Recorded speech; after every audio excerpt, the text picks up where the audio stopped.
شکریہ آپ تمام دوستوں کا، جمعیت علماء اسلام ضلع بکر کا۔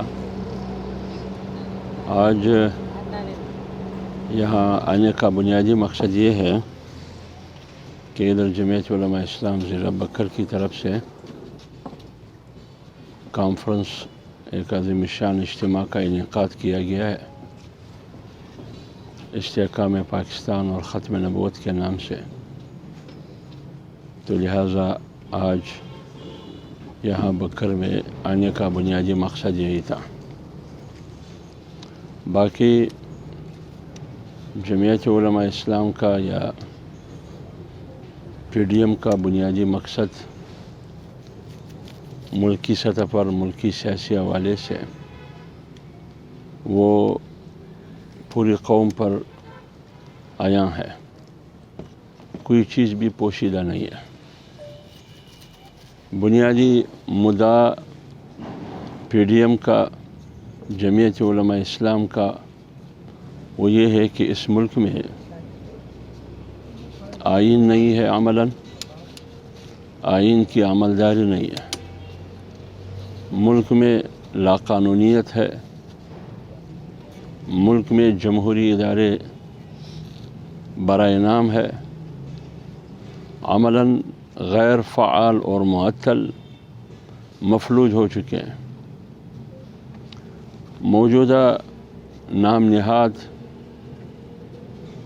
برائے نام جمہوری حکومت، جس کو آپ جمہوری ڈکٹیٹرشپ بھی کہہ سکتے ہیں، جس کو آپ غیر اعلانیہ مارشل لا بھی کہہ سکتے ہیں، خاموش مارشل لا بھی کہہ سکتے ہیں، ملک پر طاقت کے ذریعے بزور بازو 25 جولائی 2018 کے الیکشن کے نتیجے میں مسلط کی گئی ہے۔ پی ڈی ایم اس اکثریت، ذیلی اکثریت کو جمعیت علماء اسلام 18 کے انتخاب کو تسلیم نہیں کرتی۔ بنیادی مطالبہ روز اول سے یہی ہے کہ اس ملک میں صاف شفاف انتخابات ہوں، غیر جانبدارانہ انتخابات ہوں، جس میں اسٹیبلشمنٹ کی کوئی مداخلت نہ ہو۔ لہٰذا آج اس حکومت کو مسلط کرنے 3 سال ہو گئے۔ 3 سال میں پوری ریاست بیٹھ چکی ہے، معیشت تباہ ہو گئی، زبوں حالی کی شکار ہے۔ معیشت کی تباہی کی بنیادی دلیل یہ ہے کہ آج ملک میں تاریخی مہنگائی ہے، آسمان کو چھو رہی ہے مہنگائی۔ وہ وزیر اعظم عمران خان جو ملک کے غریب عوام کو معیشت کی بہتری کے لیے انڈے دینے تھے، آج نہ انڈا ہے نہ انڈے کا بچہ ہے۔ وہ مرغی پال پلان اور منصوبہ جو انہوں نے غریب عوام کو دینا تھا وہ بھی ناکام ہو چکا ہے۔ ایک انڈا بازار میں 20 روپے قیمت ہے، انڈے درجن 200 روپے۔ آج سے 3 سال پہلے فی کلو چینی 55 روپے، آج 110 روپے۔ جتنی بھی ضرورت کی اشیاء ہیں، جو غریب کی بنیادی ضروریات ہیں، وہ ان کی پہنچ سے باہر ہو چکی ہے۔ پٹرول فی لیٹر آج 123 124 روپے پر ہے، لیکن کوئی دلیل، کوئی منطق نہیں۔ کہتے ہیں کہ خطے کی ممالک میں بھی آج پاکستان میں چیزیں سستی ہیں۔ اس سے عوام کو تسلی دے رہے ہیں۔ اصل میں انہوں نے کہا کہ جب میں اقتدار میں آؤں گا آپ کی چیخیں نکالوں گا، آپ 22 کروڑ عوام کی آج چیخیں نکل رہی ہیں. یہی ایک وعدہ انہوں نے پورا کیا ہے. باقی جتنے بھی وعدے انہوں نے کیے اور دعوے کیے ایک بھی پورا نہیں ہوا. لیکن عوام کی چیخیں انہوں نے نکالی ہیں کہ شیطان اور عمران اور اس کا ٹولہ، فواد چودھری، شیخ رشید، یہ سارے ایک ہی پیج پر ہیں. اس لیے اپوزیشن کو گالی دینا، سیاسی جماعتوں اور ان کی قیادت کی کردار کشی کرنا، یہ آپ کا شیوا ہے، آپ کا وتیرہ ہے. ہم کسی کو گالی نہیں دیتے ہیں، پالیسی کی بات کرتے ہیں. آپ ہر محاذ میں ناکام ہو چکے ہیں. اب الیکٹرانک ووٹنگ مشین کے ذریعے انتخابی اصلاحات کے نام پر تم نے ڈرامہ رچایا ہوا ہے. مقصد یہ ہے کہ آپ ایک بار پھر وہ حربہ استعمال کرے جو 25 جولائی 18 میں تم نے استعمال کیا RTS کی صورت میں، جس کے نتیجے میں تم برسر اقتدار آپ کو لایا گیا.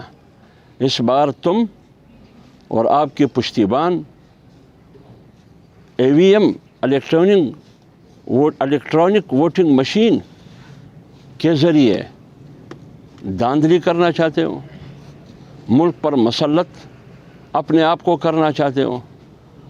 PDM اور جمعیت علماء اسلام اور PDM میں شامل جماعتیں آپ کو یہ کرنے نہیں دیں گی. اگر ایک بار پھر عمران خان کو مسلط کیا گیا تو اس ملک میں وہ عدم استحکام، وہ انارکی پیدا ہوگی جو تاریخ میں یاد رکھی جائے گی. تو اس لیے یہ ہے بنیادی پاکستان کی سیاسی صورتحال. PDM جمعیت علماء اسلام مولانا فضل الرحمان صاحب کی قیادت میں آئین کی بالادستی کی جنگ لڑ رہے ہیں، پاکستان کی سالمیت کی جنگ لڑ رہے ہیں، جمہوری اداروں کی استحکام کی جنگ لڑ رہے ہیں اور پاکستان کی استحکام کی جنگ لڑ رہے ہیں. ملک میں آئین نہیں، ملک میں لاقانونیت ہے، ملک میں پارلیمنٹ کی سپریمیسی اور بالادستی نہیں ہے. فیصلے 2-3-4 لوگ بیٹھ کے کرتے ہیں آرڈیننس کے ذریعے. لہٰذا عوام کی نمائندہ حکومت ملک میں نہیں ہے اور ملک میں مہنگائی، بے روزگاری، یہ تمام چیزیں آپ کے سامنے ہے. لہٰذا اگر ہم نے اس ملک کو مضبوط بنانا ہے، اس ملک میں ایک آئینی حکومت دیکھنا ہے، تو اس عمران اور اس کی حکومت سے قوم کو نجات دلانا ہے. یہ بنیادی مقصد. خارجہ پالیسی آپ کے سامنے ہے. یہ ہے معاشی تباہی. جب ایک طرف دعوے کرتے ہیں کہ معیشت بہتر ہے اور بہتری کی طرف جا رہی ہے، تو پھر مہنگائی کیوں ہے؟ یہ روز بروز قیمتوں میں اضافہ کیوں ہو رہا ہے؟ ریکارڈ اضافہ. دوائی مہنگا، پٹرول، چینی، گھی، دال، انڈے، یہ وہ چیزیں ہیں جو 24 گھنٹے غریب کی ضرورت ہے، مگر وہ چیزیں غریب کی پہنچ سے آج دور ہو چکی ہے، باہر ہو چکی ہے. تو کہاں ہے معاشی بہتری؟ لیکن خبروں میں اپنے آپ کو زندہ رکھنے کے لیے خواہ مخواہ تقاریر کرتے ہیں، تقاریب کے انعقاد کرتے ہیں. بھائی، تقریر کرنے سے 3 سال سے آپ تقریریں کرتے چلے آ رہے ہیں. آپ کے تقریباً 2 درجن سے زیادہ ترجمان ہیں. آپ کے ترجمانوں کی زبان چلانے سے گندگی پھیلتی ہے، بدبوئی پھیل رہی ہے. آپ کی تقریر سے کوئی بہتری نہیں آئی، کوئی تبدیلی، کوئی انقلاب نہیں آیا. آپ کی تقریر بالکل ایسا ہی ہے جیسے کہ لوگ لکھتے ہیں کہ جیسے مرغا اذان دیتا ہے لیکن نماز نہیں پڑھتا ہے. آپ تقریر کرتے ہیں لیکن عمل نہیں کرتے ہیں. آپ کی تقریر کی حیثیت یہ ہے. ایک تقریر آپ نے جنرل اسمبلی میں کی مقبوضہ جموں کشمیر کے بارے میں، پھر ٹرمپ سے ملاقات کی. یہاں ایئرپورٹ پر آپ نے اور آپ کے اراکین اسمبلی اور وزراء نے ان کی جمگٹھے میں کہا کہ 92 کپ ایک بار پھر میں جیت کے آیا ہوں. لیکن 1 مہینے کے اندر مقبوضہ جموں کشمیر کی مستقل حیثیت ختم ہو گئی. نریندر مودی نے ہڑپ کر دیا۔ یہ ہے آپ کی خارجہ پالیسی، کشمیر تم نے بیچ دیا۔ آج فواد چودھری، میں سوشل میڈیا پر پڑھا، دیکھا کہ فواد چودھری نے اپوزیشن پر تنقید کرتے ہوئے مولانا صاحب پر، اپوزیشن میں جو اتحادی جماعتیں ہیں جس میں وہ مریم نواز کا نام لے کر، دیگر قائدین کا نام لے کر کہتے ہیں اگر اسلام آباد میں شیطان در نہ دے تو بھی اپوزیشن جماعتیں ساتھ دیتی ہیں۔ بھائی آپ کے ہوتے ہوئے شیطان کی ضرورت کیا ہے؟ فواد چودھری، آپ شیخ رشید اور عمران خان اور ان کا ٹولہ کی موجودگی میں شیطان کی کوئی ضرورت ہی نہیں ہے۔ آپ اور شیطان ایک پیج پر ہے۔ شیطان کا مقصد مسلمانوں کی تباہی اور انسانیت کی تباہی ہے، اور آپ کا مقصد بھی پاکستان کی تباہی اور 22 کروڑ عوام اور انسانیت کی تباہی ہے۔ مہنگائی کے ذریعے تباہ کرنا، بے روزگاری کے ذریعے تباہ کرنا، آئے روز قیمتوں میں اضافہ کرنے سے تباہ ہونا، خارجہ پالیسی ناکام ہونے کے ذریعے سے ریاست کو تباہ کرنا، امن و امان نہ ہونے کی وجہ سے ریاست اور پاکستان کو تباہ کرنا، جھوٹ بولنے سے تباہ کرنا، لا قانونیت کے ذریعے تباہ کرنا، آئین نہ ہونے کی وجہ سے تباہ کرنا، پارلیمنٹ غیر فعال، اس طریقے سے پوری قوم کو تباہ کرنا، کوئی قانون سازی نہیں، کچھ بھی نہیں۔ آگے بھی آپ کو یہ شوق ہے کہ آئندہ 5 سال بھی حکومت کروں اور پھر 22 کروڑ عوام کو ڈبو دوں۔ آپ نے تو ٹھیک ہے، کہتے ہیں کہ عمران خان لوٹتا نہیں ہے، نہ کھلاتا ہے۔ بھائی آپ تو ڈبوتا ہے۔ جب انسان ڈبونے پہ اتر آتا ہے ادھر لوٹنے کا سوال ہی پیدا نہیں ہوتا۔ آپ ڈبونے کے لیے آئے ہو، لہٰذا آپ اور آپ کی ٹیم کے ہوتے ہوئے شیطان کی کوئی ضرورت نہیں ہے۔ جتنا معاشرے کے لیے شیطان خطرناک ہے، اتنا ہی آپ کی حکومت نے 3 سال میں اس قوم کے ساتھ، ریاست کے ساتھ جو کچھ کیا، اگر شیطان برسر اقتدار ہوتا تو یہ کچھ نہ کرتا۔ 40 سال میں جتنی تباہی، 40 سال میں اتنی تباہی نہیں آئی جتنی تباہی تم نے 3 سال میں کر دی۔ فیصلہ فیڈیم نے نہیں کرنا ہے، فیصلہ نہ مولانا فضل الرحمان نے کرنا ہے، نہ میاں شہباز شریف نے کرنا ہے، نہ مریم نواز نے کرنا ہے، نہ نواز شریف نے کرنا ہے، نہ محمود خان نے کرنا ہے، نہ آفتاب شرپاؤ نے، نہ کسی اور پارٹی نے۔ پی ڈی ایم میں 8 جماعتیں۔ فیصلہ قوم نے کرنا ہے۔ کیا قوم موجودہ حکومت کی کردار سے مطمئن ہے؟ ان کی کارکردگی سے مطمئن ہے؟ کیا موجودہ پچھلی جو حکومتیں تھی وہ تو قرضے لے رہے تھے، یہ حکومت تو خیرات بھی لے رہے ہیں، یہ تو صدقہ بھی لے رہے ہیں، ہر چیز، یعنی جو کام غریب نے کرنا تھا وہ یہ کر رہا ہے۔ سعودی چاول پاکستان سے برآمد ہو کے چاول سعودی جاتے ہیں۔ میرا وزیر اعظم، جیلی وزیر اعظم سعودی جا کے وہاں سے انہوں نے وہ غریب کا فطرانہ بٹور کے چاول وہاں سے لے کے آئے۔ اب یہ کس قسم کی حکومت ہے؟ قوم نے فیصلہ کرنا ہے کہ کیا حکومت نے مہنگائی ختم کی؟ نہیں۔ کیا حکومت نے بے روزگاری ختم کی یا اضافہ ہوا؟ نہیں، 1 کروڑ تک اضافہ ہوا ہے۔ کیا حکومت نے لوگوں کو ملازمتیں دی؟ لیکن لاکھوں لوگ انہوں نے ملازمتوں سے فارغ کیے۔ اسٹیل مل آپ کے سامنے، کتنے ادارے آپ کو بتا دوں، فیڈرل پبلک سروس کمیشن آپ کے سامنے۔ کیا حکومت نے عوام کو کوئی سہولت دی؟ تعلیم کے میدان میں، صحت کے میدان میں، صاف پانی دینے کے میدان میں کوئی سہولت تو بتا دے۔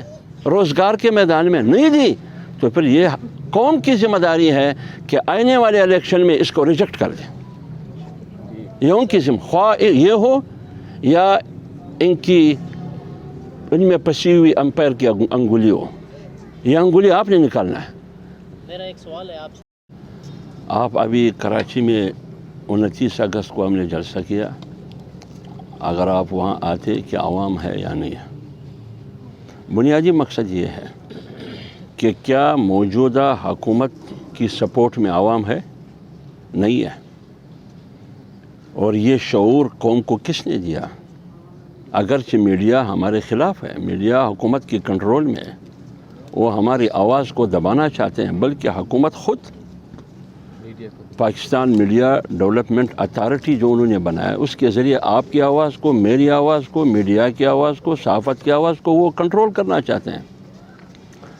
باوجود اس کے آج پوری قوم اس بات پر متفق ہے کہ موجودہ حکومت منتخب نہیں ہے، مسلط ہے۔ آج پوری قوم اس بات پر متفق ہے کہ ملک میں آئین کی عملداری نہیں ہے۔ آج پوری قوم اس بات پر متفق ہے کہ ملک میں قانون کی عملداری نہیں ہے۔ آج پوری قوم اس بات پر متفق ہے کہ ملک میں نئی انتخاب ہونی چاہیے، اس حکومت سے ہماری جان۔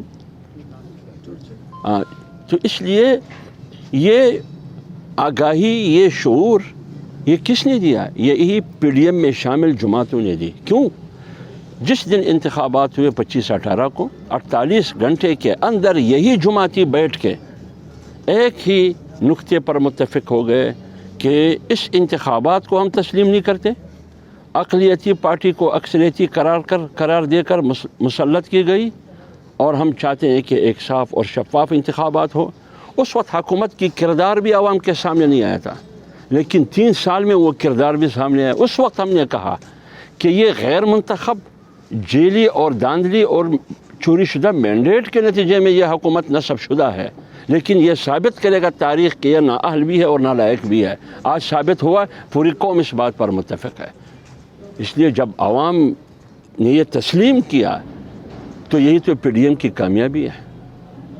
اور ہمارے جلسوں میں آپ کہتے ہیں شرکت نہیں ہے، آپ آئیے۔ عوام گھر میں بیٹھ کے نہیں، عوام گھر پر بیٹھ کے ہمارے ساتھ ہے، لیکن جلسوں میں بھی آتے ہیں۔ کراچی میں اس طرح کہ آپ مولانا صاحب کہہ رہے ہیں کہ اگلے 3 سال ہوئے انارکی پھیلے گی، اس وقت تک تو عوام تو عادی نہیں رہے گی۔ نہیں، دیکھیں میری بات سنیے، کتنی مہنگائی ہے۔ یہ مہنگائی تو میرا مسئلہ نہیں ہے، مثلا میں تو ایک فرد ہوں، ٹھیک ہے نا؟ مہنگائی تو مسئلہ ہے 22 کروڑ عوام کا، تو عوام اپنے مسئلے کے کیوں نہیں نکلتے ہیں؟ میرا انتظار کیوں کرتے ہیں؟ دیکھیں نا، جب آپ کے گھر میں چور آتا ہے تو آپ کو خاموش رہنا چاہیے یا نکلنا چاہیے؟ نکلنا چاہیے۔ تو چور پورے ملک پر مسلط ہوتے، پھر کیوں نہیں نکلتے آپ لوگ؟ آپ کی تو بھی کوئی ذمہ داری بنتی ہے نا۔ چور مسلط ہے ملک پر، اور جتنی چوری شد، وہ آٹا چور، چینی چور، دوائی چور، یہ کہاں بیٹھے ہیں؟ کہتے ہیں کہ ماضی کی جو حکومتیں ہیں وہ سارے کرپٹ اور چور تھے۔ اب مشرف کے کابینہ کے تقریباً 17 اراکین کیبنٹ ان کی کیبنٹ میں بیٹھے، اور آصف زرداری کو یہ چور کہتے ہیں۔ ان کے کیبنٹ کے کتنے لوگ وہاں بیٹھے؟ نواز شریف کے کیبنٹ کے کتنے لوگ وہاں بیٹھے؟ سب وہی لوگ ہیں۔ یہ خود مشرف کا تربیت یافتہ ہے۔ آج بھی اس ملک پر مشرف کی روح مسلط ہے، یا مشرف جیسے لوگوں کی، جیسے آئین کی بالادستی نہیں ہے، قانون کی حکمرانی نہیں ہے، پارلیمنٹ کی سپریمیسی نہیں ہے۔ آپ میرا انتظار کیوں کرتے ہیں؟ آپ آ جاؤ میرے دروازے پہ، کھٹکھٹاؤ میرا دروازہ، کہ نکلو۔ عوام مر گئے، رول گئے عوام، ان کی چیخیں نکل رہی ہے۔ جب آپ کے گھر میں چور آتا ہے قبضہ کر کے، اور آپ خاموش بیٹھے ہیں کہ چلو مرضی سے چلے گا، یہ تو نہیں ہو سکتا۔ دیکھیں نا، فرض کریں میں آپ شعور نہیں دینا ہے عوام کو، سڑکوں پہ 77 کی طرح آپ لوگوں نے لانا ہے۔ دیکھیے، یہ پاکستان ہمارا اور آپ کا اس حکومت کے پڑے ہیں۔ فیصلہ ہے۔ ایک جلسہ ابھی ہم کر رہے ہیں 14 اکتوبر کو پشاور میں، بہت بڑا جلسہ ہوگا۔ پھر ہم جلسہ کریں گے 16 اکتوبر کو فیصل آباد میں، پھر 30 اکتوبر کو جلسہ ہم کریں گے ڈیرہ غازی خان میں، ڈی جی خان میں کریں گے۔ یہ فیصلے ہوئے ہیں، شیڈول میں یہ شامل ہے۔ اور اس کے ساتھ ساتھ اگلا جو مرحلہ ہوگا اس میں روڈ کاروان بھی زیر غور ہے، اس میں لانگ مارچ بھی ہے، اس میں مختلف قسم جیل برو تحریک بھی شروع ہو سکتا ہے۔ ابھی تک فیصلہ نہیں ہوا ہے۔ دیکھیے آپ میں عجیب بات ہے، عوام انتظار میں، سارے عوام مر گئے، رل گئے، ابھی تک عوام انتظار میں۔ لیکن حکومت فیصلہ کر چکی ہے عمران خان کہ سکون اگر ہے تو صرف قبرستان میں. اگر آپ لوگوں نے مرنا ہے تو پھر انتظار کرو، کیونکہ انہوں نے قبرستان کا راستہ دکھایا ہے. یا آپ سب کو لگائیں گے بنگ کے نشے پر، بنگ کے کاشت پر، یا وہ نشے چرس ہیروئن کا فیکٹری لگائیں گے آپ کے رضا. ہاں تو آپ کے ٹیکس سے وہ کر رہے ہیں نا. میری بات سنیے، یہ حکومت جو مسلط کی گئی ہے نا، یہ منتخب نہیں ہے. سینٹ میں اپوزیشن کے پاس 65 اراکین تھے، سرکاری پارٹی کے پاس اقلیت تھی، لیکن ہمارے 14 ووٹ کہاں گئے؟ اب جب ان کی اکثریت ہے، اب میں عدم اعتماد کروں تو میں یہ اسٹیبلشمنٹ کی حمایت اور سپورٹ کے بغیر کامیاب نہیں کر سکتا. تو میں ایک طرف کہتا یہ ہوں کہ غیر جانبدار الیکشن ہو، ان اداروں کو جو سیاست میں نہیں ہونا چاہیے ان کو سیاست میں نہیں آنا چاہیے، اور دوسری طرف میں عدم اعتماد پر اپنے صلاحیتوں کو ضائع کر دوں جو اسٹیبلشمنٹ کی سپورٹ کے بغیر کامیاب نہیں ہو سکتا. یہ تو کلّا تضاد ہے، ٹھیک ہے نا. لہٰذا بجائے اس کے کہ میں اپنے صلاحیتوں کو وہاں صرف کروں جو مجھے نتیجہ نہیں مل رہا، میں کیوں ادھر صرف نہ کروں کہ قوم کو کہوں کہ اٹھو، جاگو، جاگنے کا وقت ہے، فیصلہ آپ نے کرنا ہے. رشید یہ وضاحت کرے جب ان کو یہ معلوم ہے کہ دستانے پہنوں والے، جس نے دستانے پہنے تھے انہوں نے یہ کام کر کے دکھایا، نیوزی لینڈ ٹیم یہاں سے واپس چلی گئی. کون ہیں وہ لوگ؟ کوئی دل تو دکھاؤ، جرت اور بہادری کا مظاہرہ کرتے ہوئے بتائیے وہ کون ہیں وہ دستانے پہنے والے. دوسری بات یہ، تم کیسے ریاست کے نمائندے ہو، وزیر داخلہ ہو، کہ تمہیں پتہ ہی نہیں ہے کہ نیوزی لینڈ ٹیم کیوں واپس چلی گئی؟ تمہیں یہ بھی پتہ نہیں ہے. یہ الزام بھی تم انڈیا پر لگاتے ہو. یار نیوزی لینڈ ٹیم اسلام آباد میں ہے یا پنڈی میں؟ پنڈی میں، اسلام آباد میں تم ہے اور گیٹ نمبر 4 بھی ہے. آپ کو پتہ نہیں ہے کہ نیوزی لینڈ ٹیم کیسی چلی گئی؟ یہ تو آپ نے بتانا ہوگا بھائی. گیٹ نمبر 4 کے غیر رسمی یا رسمی ترجمان آپ بھی ہے، آپ بتائیے قوم کو کہ نیوزی لینڈ ٹیم واپس کیوں چلی گئی. یہ تو آپ کی ناکامی ہے، آپ کی حکومت کی ناکامی ہے. یہی تو ہم کہتے ہیں کہ جاہل ملک کے سردار ہو گئے. میں آپ کو ایک بات کرتا ہوں، آپ نے قائدیانی کی بات کی. قائدیانی، مرزائی، لاہوری، احمدی جو بھی ہو، میں نہیں کہتا. پارلیمنٹ نے 7 ستمبر 1974 میں فیصلہ کیا ہے. وزیر اعظم کوئی مولوی نہیں تھا، وزیر اعظم ذوالفقار علی بھٹو تھے. وہ کسی مدرسے کا فاضل نہیں تھا، وہ ایکسپورٹ کا فارغ تھا. نہ کوڑ خٹک کا فاضل تھا، نہ جلال الدین حقانی کا شاگرد تھا، نہ حقانی گروپ سے ان کا تعلق تھا. لہٰذا وہ ایک سیکولر مائنڈ آدمی تھا. وہ وزیر اعظم ہے، سینکڑوں اراکین اسمبلی ہے، 8 مولوی مولانا مفتی محمود رحمۃ اللہ علیہ کی قیادت میں 14 دن بحث مباحثے کے بعد متفقہ طور پر فیصلہ ہوتا ہے کہ قائدیانی آج کے بعد غیر مسلم ہے، احمدی، لاہوری، مرزائی. یہ آئین کا فیصلہ ہے، چیلنج کیا گیا عدالتوں میں. انہوں نے بھی پارلیمنٹ کی فیصلے کی توثیق کی، بین الاقوامی عدالتوں میں گئی، انہوں نے بھی ہمارے پارلیمنٹ کی فیصلے کی توثیق کی. جب ایک فیصلہ ہو چکا ہے، لیکن موجودہ حکومت کے آنے سے بار بار کوشش یہ کی گئی ہے کہ ان فیصلوں کو ریموو کرے، کسی نہ کسی سے ان کو ٹھیس پہنچا دے. اور عقیدہ ختم نبوت کا جو قانون ہے یا ناموس رسالت کا جو قانون ہے، ان میں ایسے ترامیم لا کر تاکہ ان کو ختم کرے یا غیر مؤثر بنا دے. خلاصہ یہ ہم یہ کہتے ہیں کہ موجودہ حکومت اسلام کے لیے بھی خطرہ ہے، جو نظریہ ہے پاکستان کا. یہ حکومت جغرافیے کے لیے بھی خطرہ ہے. مقبوضہ کشمیر آپ کے سامنے جغرافیے کے لیے بھی خطرہ ہے، کیونکہ قائد اعظم نے کہا یہ ہمارا شہرک ہے. جب قائد اعظم نے شہرک کہا، وہ شہرک نریندر مودی نے ہڑپ کیا، اور آپ نریندر مودی کو مبارکباد دے رہے تھے، ان کے الیکشن میں کامیابی کی دعائیں کرتے تھے. تو یہ جغرافیے کے لیے بھی خطرہ ہے. تو جب یہ نظریے کے لیے بھی خطرہ ہے، جغرافیے کے لیے بھی خطرہ ہے، معیشت آپ کے سامنے ہے. اور ریاست کی مضبوطی کے لیے 3 ستون مضبوط ہونا ضروری ہے: نظریہ، جغرافیہ اور معیشت. یہ تینوں آج اس حکومت میں زمین بوس ہو چکی ہے. لیکن پی ڈی ایم یہ تہیہ کر چکی ہے کہ آئین کی بالادستی عوام اور جمہور کی حکمرانی، پارلیمنٹ کی سپریمیسی، قانون کی حکمرانی، اس کے علاوہ ملک کا استحکام نہیں ہوگا، اسی میں ملک کا استحکام۔ بہت شکریہ۔